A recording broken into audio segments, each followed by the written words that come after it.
نحمدہ ونصلی علی رسولہ الکریم، اما بعد، فاعوذ باللہ من الشیطان الرجیم، بسم اللہ الرحمن الرحیم۔ ناظرین کرام، خواجہ عاشق حسین حاضر خدمت ہے۔ السلام علیکم ورحمۃ اللہ وبرکاتہ۔ پاکستان میں مسائل کے انبار ہیں، مہنگائی ہے، بے روزگاری ہے، غربت ہے، معاشی تنگی ہے، کاروبار کی بندش، کہیں دہشت گردی ہے، کہیں سرکار عوام کا خون چوس رہی ہے، کہیں پر گھریلو مسائل ہیں، کہیں عزت نفس کی محرومی ہے، کبھی جان و مال کا خطرہ لاحق ہوتا ہے، کہیں شخصی آزادی پر قدغن لگائی جا چکی ہے، کہیں پہ خاندانی مسئلے ہیں، کہیں کچھ ہے کہیں کچھ ہے، اور پچھلی 2 دہائیوں میں اس ملک نے کئی صدمے اٹھائے ہیں۔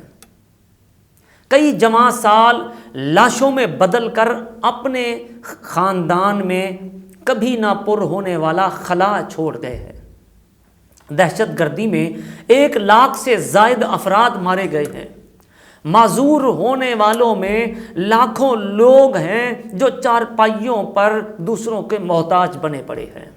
خاندان اجڑ گئے ہیں، بچے چھن گئے، ماؤں کی گودیں اجڑ گئیں، کئی دھماکوں میں بیویوں کے سہاگ آگ و بارود نے نگل لیے، اور ہم بھولے ہیں لیکن وہ کبھی نہیں بھولے۔ جنہوں نے لاشیں اٹھائی ہیں، جنہوں نے اپنے پیاروں کو گنوایا ہے، ان کی زندگی وہیں رک گئی جب گھروں سے چارپائیوں پر لدے کفن نکلے تھے۔ اب پھر 2022 میں سیلاب آیا جس سے گھروں کے گھر اجڑ گئے، خاندانوں کے خاندان بکھر گئے، مال مویشی، ڈھور ڈنگر جانور فصلیں سب کچھ تباہ و برباد ہو گیا۔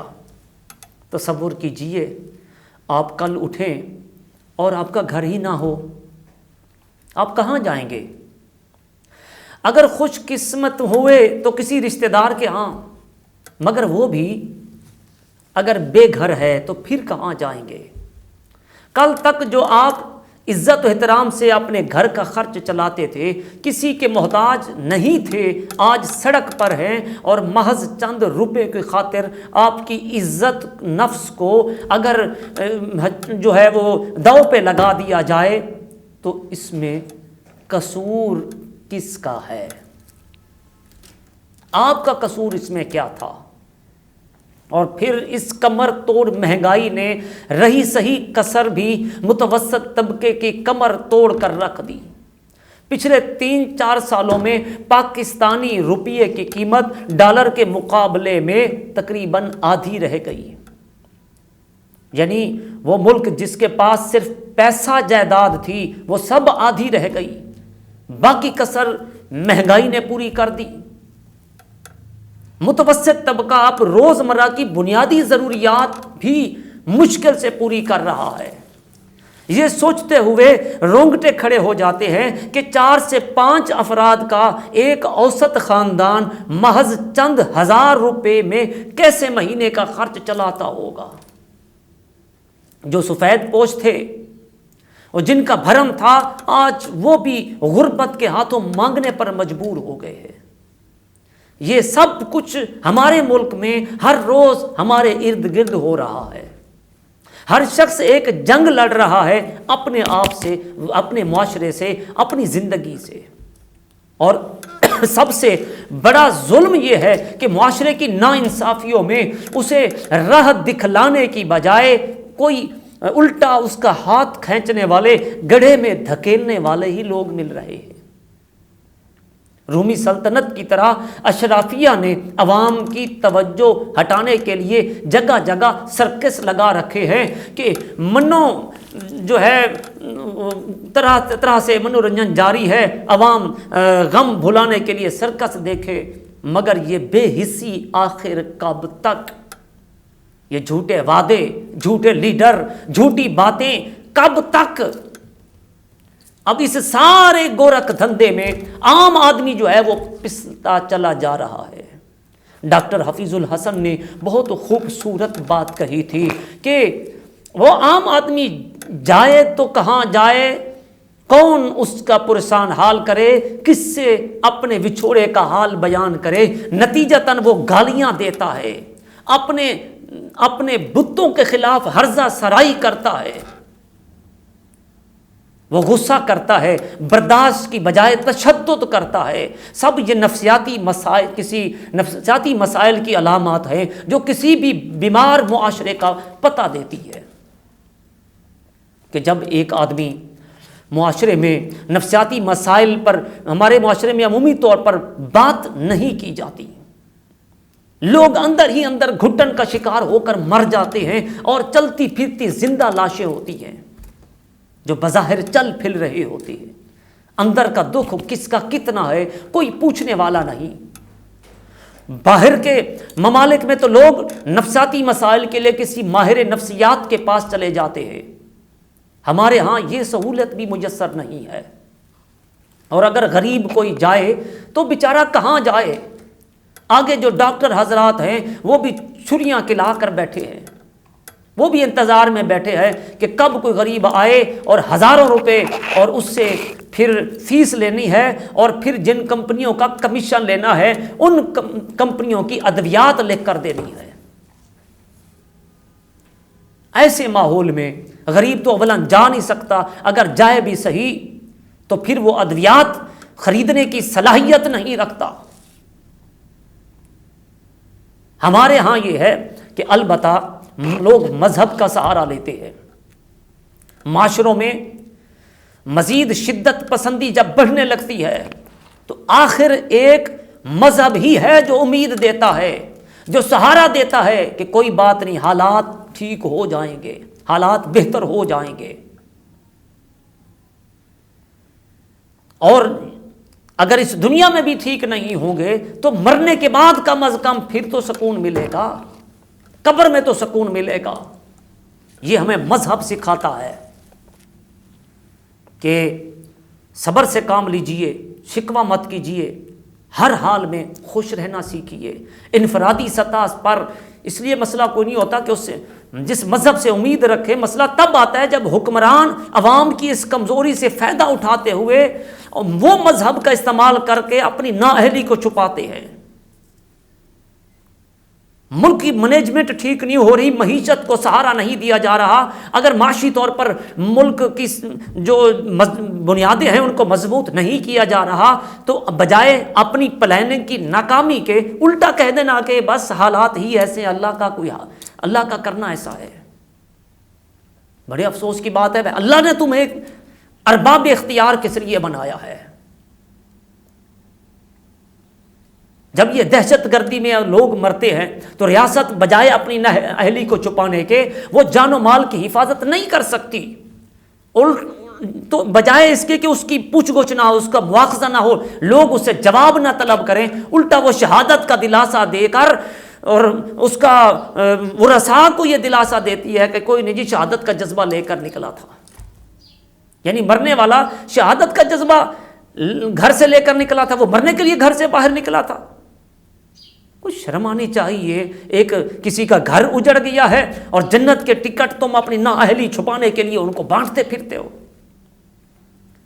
تو مسئلہ تب ہوتا ہے جب ہمارے حکمران اپنی نااہلی اور اپنی ذمہ داریاں نبھانے کی بجائے، نااہلی کو چھپانے کی بجائے عوام سے دعاؤں کی اپیل کرتے ہیں کہ دعاؤں سے ملک ٹھیک ہو جائے گا۔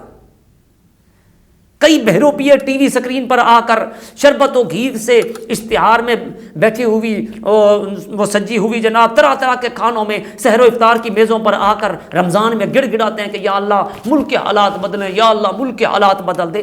اس طرح سے تو حالات نہیں بدلیں گے، خالی دعاؤں سے کہ آپ عملی طور پر کچھ بھی نہ کریں، جن کے ہاتھ میں اختیار ہے، طاقت ہے، جو کرنے کی قوت و صلاحیت رکھتے ہیں، جنہوں نے وسائل کو اپنی گرفت میں لیا ہوا ہے،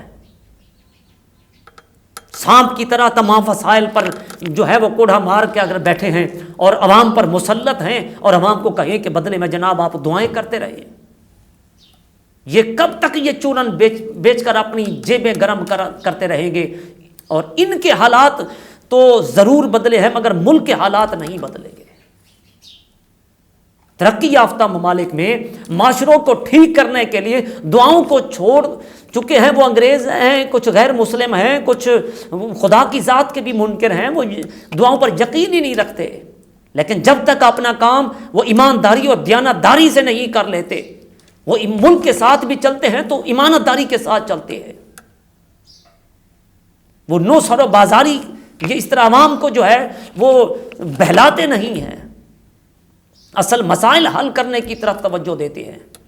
یہ خدا کا عذاب ہے لوگوں پر کہ گناہوں کی سزا ہے کہ ترقی یافتہ معاشرے میں ایسے اپنے انتظامی امور کو جو بہتر بنا کر معاشروں کو ترقی کی راہ پر گامزن کرتے ہیں، اپنے کام خدا پر نہیں چھوڑتے اور خدا کے کام اپنے ہاتھوں میں نہیں لیتے۔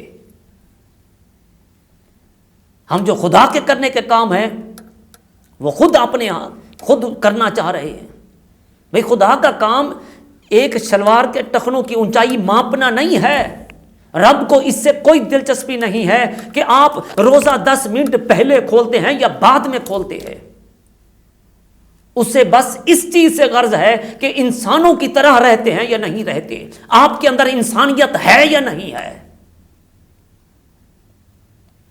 اب اس سارے تناظر میں ہمیں کرنا کیا چاہیے؟ جب لوگوں کے پاس جینے کا سہارا ہی معدوم ہو جائے، ہمیں ایک دوسرے کے مسائل سننے چاہیے، ایک دوسرے کی بات سننی چاہیے، ایک دوسرے کا حوصلہ بڑھانا چاہیے کہ مالی مدد ہی صحیح، کچھ نہ کیجیے، 2 منٹ کسی غریب کے ساتھ بیٹھ کر اس کا مسئلہ تو سن لیجئے، کسی بیمار کی تیمارداری کر دیجئے، ارے کسی راہ چلتے ہوئے مسافر کی تعریف ہی کر دیجئے، زیادہ نہیں تو کسی اجنبی شخص کو، کسی راہ گزرتے ہوئے کو مسکرا کر ہی مل لیں، اس کو ہمت اور حوصلہ ہی دے دیجئے کہ بھائی جو حالات گزر رہے ہیں حوصلے سے کام لو، بھائی یہ بھی تو صدقہ جاریہ ہے، اس کو مسکرا کر بات کرنے کو صدقہ جو ہے یہ تو صدقہ کر لیجئے، کچھ تو کیجئے۔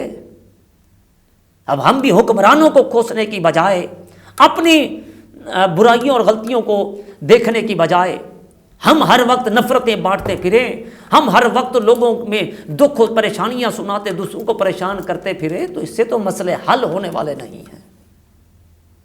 یقین کیجئے کبھی کبھی ڈوبتے کو ایک تنکے کا سہارا درکار ہوتا ہے، کبھی کبھی اعتماد محض ایک لمحے کی قربت اور مسکراہٹ سے بحال ہو جاتا ہے، کبھی کسی کی ایک بات سے، ایک جملے سے سوچ کا زاویہ بدل جاتا ہے۔